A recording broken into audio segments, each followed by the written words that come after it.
Mas ele tem um cidadão que não gosta do Brasil, que não gosta da América Latina e que é um bolsonarista, que é o homem secretário de Estado, que é o Marco Rubio.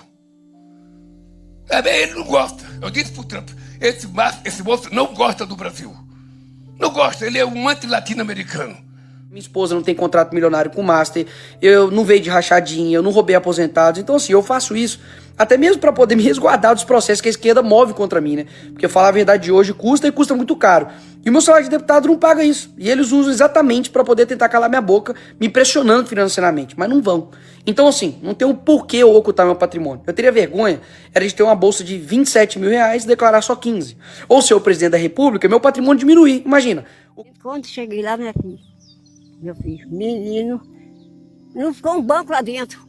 Por quê? Porque o trem me pegou lá, o diabo me pegou lá. Você ficou endemoniada lá? Fiquei, jogou tudo fora, jogava tudo fora, arrancou tudo, nós estamos lá meio correndo, e foi aquela confusão, foi confusão mesmo, e falou, nossa, o diabo é terrível, filho. Graça e paz. Seja bem-vindo ao Jornal da Fé. Notícias que edificam e fé que transforma. Amém. Seja bem-vindo ao nosso canal e nós hoje temos notícias muito importantes. Nós vamos falar também de um monstro. E essas são as manchetes do dia. Terremoto de magnitude 7,4 atinge a Colômbia. Lula não perde tempo e solta o verbo. TSE avalia proibir uso de inteligência artificial. Se é para falar a verdade, Nicolas expõe. Ou sabe o quê? Só um minutinho. Ex-marido de Maria da Penha é preso. Eu não vou dizer tragédia em São Paulo, vamos dizer assim, um monstro em São Paulo, pastora.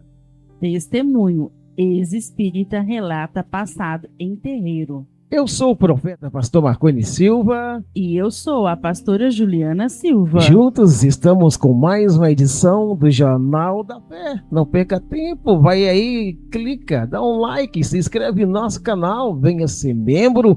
Vá, coloca o seu pedido de oração aí também nos comentários. E temos um pedido todo especial aí no comentário. Vai lá, quem sabe você participa desse sonho conosco. Mas vamos deixar de delongas, pastora. Vamos soltar essa aqui do Lula. E responde aí nos comentários o que você acha dessa falácia do Lula. Falei pro Trump, todo mundo que quiser será nosso convidado. Entreguei todos os documentos e fiquei esperando uma resposta. E toda semana a gente telefona para fazer reunião. O Márcio se reuniu umas 4 ou 5 vezes com o secretário de Comércio dos Estados Unidos. Mas ele tem um cidadão que não gosta do Brasil, que não gosta da América Latina e que é um bolsonarista, que é o homem secretário de Estado, que é o Marco Rubio. Ele não gosta. Eu disse para o Trump, esse moço não gosta do Brasil. Não gosta, ele é um anti-latino-americano. Ou um latino-americano frustrado, porque ele foi embora de Cuba, o avô dele, o bisavô dele lá, ele nunca morou em Cuba.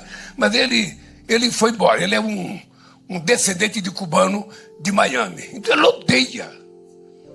odeia Cuba, odeia a Colômbia, odeia o Brasil. E ele faz as coisas diferentes daquilo que a gente conversa com o Trump.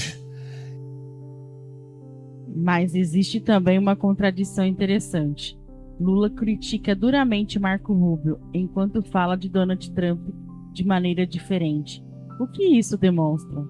Olha, pastora, para ser bem sincero, eu nunca votei no PT, porque eu sou evangélico, e para mim evangélico que volta em partido da esquerda tem que tomar vergonha na cara, mas eu admirava o Lula.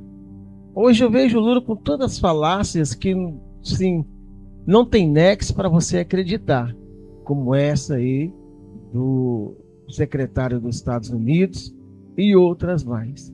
Então, assim, hoje em dia, eu falo que as pessoas sempre repitem isso aqui no jornal. Estamos em ano político. Dá uma olhada na história, na vida de cada um dos políticos que você vai votar, dos senadores, dos deputados, seja federal ou estadual. e também dos candidatos para a presidência do país.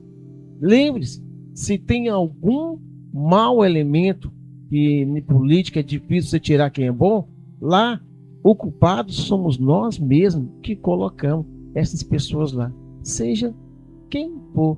E aí, para mim, ele está entrando em atrito, sim, fala de um jeito, do outro jeito. Por quê? Não adianta o cara querer pegar uma coisa e querer fazer politicagem. Ele importa mais com a política que com o Brasil, meu. Quando o presidente Lula chama Marco Rubio de bolsonarista e anti-latino-americano, isso significa de ser apenas uma crítica política e pode virar um problema diplomático? Olha, pastora, para mim faltou não apenas aí, que isso não é uma crise política, isso é um bom senso. Porque o tarifaço no Brasil está aí e o culpado é o nosso presidente. Ele que tinha que sentar à mesa, não é Flávio Bolsonaro que tinha que ir lá nos Estados Unidos, não. Era ele, e ele não foi. Está aí para todo mundo saber. Então o cara tem que pensar muito bem o que fala, apesar que ele tem 80 anos, e falar as coisas certas. Como se disse, eu já falei, o Lula pode ir para o 4º mandato. Isso é histórico no país. Ele já foi presidente, com essa aí a 3ª vez. Mas vamos fazer diferente. Vamos ser melhor a cada dia, Lula. Não vão querer colocar a política, de repente, a sua vitória acima do país. São 210 milhões de pessoas que, queiram, voltando ou não, tem o seu governo. Em meio às discussões comerciais e ambientais, quem pode acabar pagando o preço dessa disputa política entre a autoridade dos dois países? Quem pode não, quem está pagando o preço é quem importa. Alimento, seja o que for, lá para os Estados Unidos. Essas pessoas que tiveram aumento estão pagando aí cerca de 25%. Mas a taxa, pastora, que a China colocou na carne bovina, ninguém fala. Por isso que eu falo com você, não dá para votar nas pessoas dessas. Pensa muito bem, povo do Brasil. O cara fala dos Estados Unidos, tá certo, 25%, quem sobrou a conta tudo, produzindo aquelas pessoas que importam produtos, alimentos lá para os Estados Unidos. Mas a China cobrando um absurdo da carne brasileira. E por que não falam nada? Onde que está o erro nisso aí? Será que nós, brasileiros, que não estamos procurando ter informação certinha de tudo que está acontecendo? Nicolas Ferreira explica salto de cerca de 3,8 milhões em patrimônio e rebate questionamentos. Sabe quem que é esse cara aqui? Sou eu, quando eu finalmente terminar de pagar minha casa. Exatamente. O que eles esconderam, né, de você aí nessa manchete é que mais da metade desse valor é de financiamento, ou seja, que ainda falta para eu pagar. Eu só termino daqui 35 anos. O restante é o meu salário de deputado que eu apliquei, eu administro para poder render. Eu tenho empresa, sim, a maior escola de inglês para cristãos do Brasil, dou palestra sobre comunicação, tenho plataforma sobre política e espiritualidade, tenho 3 livros lançados, minha rede social me dá condição de eu ter essas boas iniciativas. E não tem nenhum centavo disso de Odebrecht, a minha esposa não tem contrato milionário com o Master, eu não veio de rachadinha, eu não roubei aposentados. Então assim, eu faço isso até mesmo para poder me resguardar dos processos que a esquerda move contra mim, né? Porque falar a verdade de hoje custa e custa muito caro. E o meu salário de deputado não paga isso. E eles usam exatamente para poder tentar calar minha boca, me pressionando financeiramente. Mas não vão. Então, assim, não tem um porquê eu ocultar meu patrimônio. Eu teria vergonha era de ter uma bolsa de 27 mil reais e declarar só 15. Ou ser o presidente da república, meu patrimônio diminuir. Imagina, o cara que não administra nem a grana dele vai conseguir fazer isso com o país? Se bem que tem a Janja, né? Aí dá para entender o gasto. Então, assim, a todos que tentaram usar isso contra mim, muito obrigado. Só me deram mais uma chance de mostrar quem eu sou. E diferente da esquerda, que acha que não dá para enriquecer honestamente sendo político, é porque eles pressupõem que todo mundo é bandido e corrupto igual a eles. Mas eu não sou eles. E eu nunca vou ser. Então não há nada de errado em prosperar, crescer, construir patrimônio com trabalho honesto. O errado é enriquecer as custas do dinheiro público e da corrupção. Então, assim, eu espero chegar aos meus 65 anos, né, mais próspero, e se Deus quiser, com a minha casa quitada. Então, assim, teste de idoneidade total. Obrigado mesmo. Sair de 36 mil para quase 3,9 milhões em apenas 4 anos naturalmente chama atenção? Chama atenção e mostra a sinceridade desse rapaz. Queremos dar parabéns para ele. Ele não foi que nem uns que está candidato à presidência, que fala que reduziu o patrimônio em 35%. Como é que uma pessoa, na época que ele é presidente, reduz o patrimônio em 35%? Sinal que, no mínimo, pastora, tá tendo mal administração. E como que uma pessoa dessa administra o país? Aí nós vamos para outra coisa também. Ele falou de rachadinha. Aí eu lembro do Flávio Bolsonaro, pastor. Infelizmente.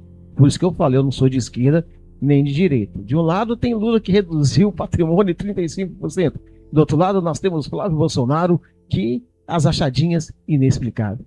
E outras coisas mais. Então ele chegou, quando teve essa acusação, que ele aumentou o patrimônio, ele veio a público e se explicou. Ah, mas queira ou não queira. Vamos dizer uma coisa para você da esquerda. Como que vocês são burros, viu, meu? Se fosse mais inteligente, não ia fazer isso. Vocês deu direito para o Nicolas vir a público e falar realmente o que ele tem. E aí? Nossa, pastora, é só Deus. Eu falo para vocês que na política temos que ter também, no mínimo, além de senso de humor, de sabedoria. Se vocês atrapalhar, vocês acabarão ajudando o Lucas. Parabéns para o Nicolas. Mas, pastor, quando parece um crescimento superior a 10.000%, não é natural que a população queira explicações mais detalhadas? Por isso, a esquerda deu a oportunidade para o Nicolas vir a público e explicar detalhamento. Olha, eu tenho isso, eu tenho livros, eu tenho rede social, e ele tem rede social, ele tem uma escola de inglês para cristão, que segundo ele é a maior do país para cristão. Ele tem. E aí? E aqueles que escondem? Que não tem? E tem. Quem agora ele disse aí na falácia dele mesmo, que tem gente que ganha 27 mil, fala que ganha 15 mil. Aí dá para você entender, pastora, quem é quem. Por isso que eu falo. Estamos miando no político. Repito sempre essa frase aqui. Analisa em quem você vai votar. Mas agora vem uma pergunta que certamente muita gente está fazendo. Esse crescimento patrimonial sozinho significa que houve alguma irregularidade? Tem que provar, né, pastora? Enriquecer, todo mundo pode enriquecer. Tem que provar que houve. Se não houve, parabéns para ele. Ele disse que pega o salário dele de deputado e aplica todo mês. Parabéns para ele. Ele realmente veio a público e deu uma satisfação. Eu lembro que o Flávio Bolsonaro falou que nem conhecia lá o Rocaro. Lembra disso, pastora? Lembro. Depois teve o áudio saindo, depois teve que ele foi na casa do Rocaro, e aí outras coisas mais. Então, assim, às vezes as pessoas têm a memória pequenininha, ou faz de esquecido. O brasileiro tem que parar com isso e lembrar, se Lula tá lá, ele é o culpado. Se Flávio Bolsonaro for para lá, ele é o culpado. E se Nicolas tá lá também, ele é o culpado. Só que Nicolas está mostrando uma coisa muito interessante, pastora. Honestidade. Veio a público e falou que tem. Não escondeu que tem. Tragédia em São Paulo. Pai é preso após indicar carro onde filhas de 3 e 5 anos foram encontradas mortas. 2 meninas de 3 e 5 anos foram encontradas mortas dentro de um carro neste domingo, Dia dos Pais, no bairro Jardim Guanabara, na zona sul de São Paulo. O pai delas, Breno de Souza Castro, de 24 anos, foi preso em flagrante por homicídio e violência doméstica. Segundo a Polícia Militar, ele se apresentou ao 48º Distrito Policial da cidade de Dutra e confessou ter matado as filhas. A mãe vivia com o ex-companheiro por 8 anos e os dois estavam separados desde março, após episódios de agressão e traição. Desde a separação, ela sofria perseguição e ameaças. No dia 7 de agosto, ela entregou as meninas à ex-sogra para o fim de semana. No dia seguinte, após a mulher publicar uma foto com as amigas, o ex enviou uma mensagem dizendo que seria a última vez que ela veria as filhas. Horas depois, ele disse a uma familiar que ninguém mais veria as crianças e queria matá-las e se matar. A motivação do crime foi ciúmes da ex. Na manhã seguinte, ele se entregou à polícia e confessou as mortes por asfixia. As meninas foram encontradas no endereço por ele indicado. Pastor Marconi, 2 crianças de apenas 3 e 5 anos perderam a vida e o próprio pai acabou preso. Como compreender uma tragédia familiar dessa tanta dimensão? Um monstro familiar, vamos dizer isso. Ele falou que ia se matar, mas ele tá lá vivo. Não tô desejando a morte dele, não. Um monstro. A mulher tira a foto com as amigas, aí ele com crise de ciúme vai descontar numa criança de 3 e em outra de 5 anos. Pelo amor de Deus, as leis no Brasil têm que ser leis mais rígidas. O palhaço mata, o monstro mata, e vai depois, mostra onde que tá, graças a Deus por isso que pôde encontrar pelo menos os corpos das crianças, e se apresenta na polícia. E agora, qual a punição de um monstro desse, pastora? Tem coisas que não tem sentido, e as leis no Brasil precisam ser mais rígidas. Tem que fazer o que com um monstro desse? E existe um detalhe ainda mais doloroso. Tudo aconteceu justamente no fim de semana do Dia dos Pais. Isso aumenta ainda mais a repercussão desse caso? Olha, pastora, veja só. A mãe das crianças entregou as filhas para a sogra no final de semana. Foi se divertir. E ele, com ciúmes, aprontou tudo isso. Me desculpa para a família dele, que não tem nem culpa das atitudes dele. Mas esse cara é um monstro. Ter coragem de fazer isso com as próprias filhas. Terremoto de magnitude 7.4 devasta regiões da Colômbia e deixa mais de 100 mortos. Um terremoto de magnitude 7,4 atingiu a Colômbia nesta segunda-feira, dia 10, deixando feridos e causando destruição em cidades do país. O tremor teve epicentro em San José del Palmar, no oeste colombiano, a 110 quilômetros de profundidade, e também foi sentido na capital, Bogotá. Chocó foi o estado mais atingido. A governadora afirmou que houve uma destruição significante e feridos, mas ainda não havia um balanço oficial. Em Manizales, uma cúpula da Catedral Basílica Metropolitana sofreu graves danos.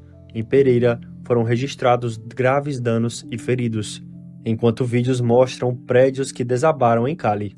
O terremoto também provocou danos em aeroportos de 6 cidades colombianas e foi sentido no Equador e na Venezuela. O presidente Abelardo de la Espriella assumiu a liderança da resposta e anunciou uma viagem a Pereira para acompanhar os trabalhos de resgate. O sistema de alerta de tsunamis dos Estados Unidos informou que não há riscos de tsunami. Pastor, chama muita atenção a quantidade de prédios e casas atingidas. Por que um terremoto como esse consegue provocar destruição em uma região tão extensa? Olha, pastora, nós do mundo ainda não estamos preparados para isso. E o que me chama mais atenção em tudo isso, que já é a segunda que acontece aqui na América do Sul. Esses tempos atrás, em 24 de julho, foi na Venezuela. Agora está sendo aqui na Colômbia. Então, assim, muitos mortos. Infelizmente, nossos pesos para todas as famílias atingidas, e que nós possamos nos preparar melhor para esse tipo de acontecimento. Por mais que não dá para prever com exatidão quando ou que hora que vai acontecer, temos que ter uma preparação, pelo menos igual à do Japão, que não acontece tanto estragos assim. Depois de uma tragédia dessa proporção, o perigo termina quando o primeiro terremoto passa, ou a população ainda precisa permanecer em alerta? Ainda precisa, por mais que diz que não vai ter perigo de tsunami, não é isso? Né? Foi informação vinda dos Estados Unidos, tem que se manter em alerta, com cuidado, e entender que essas coisas, infelizmente, estão virando até rotineira no mundo. O Tribunal Superior Eleitoral avalia endurecer regras e pode proibir IA na produção de vídeos eleitorais. A cúpula do Tribunal Superior Eleitoral avalia proibir o uso de inteligência artificial na produção de vídeos para as campanhas eleitorais. O presidente do TSE, ministro Cássio Nunes Marques, sinalizou a auxiliares que vedar tecnologia pode ser a solução mais eficiente para evitar abusos e desinformação nas redes sociais. A preocupação da Corte envolve o excesso de ações judiciais e o risco de vídeos manipulados viralizarem sem a devida sinalização. O debate ganhou força com uma ação movida pelo PT, referente a um vídeo em deepfake, exibido na convenção do PL, no qual o ex-presidente Jair Bolsonaro aparece declarando apoio ao filho. O julgamento desse processo, que envolve a campanha do senador Flávio Bolsonaro, deve ser pautado para o dia 17 de agosto, após reunião prévia dos ministros nesta quarta-feira. Além da inteligência artificial, os ministros também devem debater regras sobre pesquisas eleitorais. Nunes Marques é relator da ação, que suspendeu a divulgação de um levantamento do Instituto Atlas Intel, a pedido da defesa de Flávio Bolsonaro. Então o TSE ainda não proibiu completamente a inteligência artificial nos vídeos de campanha, mas está discutindo essa possibilidade. Por que essa preocupação aumentou agora? Ah, pastora, eu vou dizer para você, eles preocupam não vou dizer assim os ministros, mas a esquerda se preocupa muito com aquilo que a direita faz. E a gente vê que é notório que a esquerda está com muito medo na política de hoje. Então, assim, se proibir, vai proibir para todos. E nós esperamos que isso realmente aconteça. Mas existe uma questão polêmica aqui, pastor. Seria correto proibir toda uma tecnologia porque algumas pessoas podem utilizá-las de maneira irregular? Na minha opinião, tinha que proibir quem usa de maneira irregular. É que nem o Discord. Eu nem uso o Discord. Quero proibir o Discord. Mas aí pode ir para WhatsApp, pode ir para Instagram, pode ir para Facebook.